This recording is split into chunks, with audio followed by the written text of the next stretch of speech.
How to kiss? If you get a chance to kiss your girl, how do you impress her? Kiss பண்றது அது தானே வந்துடும். அதுக்கெல்லாம் பல ட்ரைனிங் எடுத்திருப்பீங்க, பார்த்துருப்பீங்க. Impressing is different. எப்படி இம்ப்ரெஸ் பண்ணுறோம், அந்த சுச்சுவேஷனை எப்படி ஹேண்டில் பண்ணி அவங்க இம்ப்ரெஸ் பண்ணுறோம். வேர்ட்ஸ் யூஸ் பண்ணுங்க. ஸோ அது பேசுகிற டைம் இல்லை.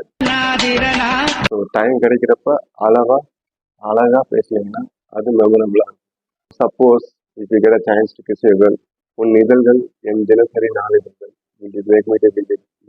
அப்படின்னு சொல்லிக்கிறீங்க. இன்டைரக்டா கிஸ் கேட்குறாங்க.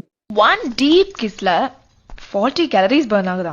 Or else after that experience, உதடுகளை உரசும் என் உதடுகளுக்கு அதிக சேதாரம் அப்படின்னு சொல்லலாம். உங்களோட அந்த மூமெண்ட்டை, உங்களோட ஒவ்வொரு மூமெண்ட்டை மெமரபிளா வச்சிருக்கும். So words R powerful. ஒவ்வொரு கட்டத்துக்கு மேலே first kiss, second kiss, then okay just a kiss அப்படின்னு ஆயிடும். ஸோ அந்த எக்ஸைட்மெண்ட் போகிறப்ப உங்களோட மெமரிஸ் எல்லாமே இந்த வேர்ட்ஸாக தான் இருக்குமே தவிர அந்த அந்த எக்ஸ்பீரியன்ஸை சொல்ல முடியாது. இந்த வேர்ட்ஸை தான் சொல்ல முடியும். So Impress your girl with words. Bye.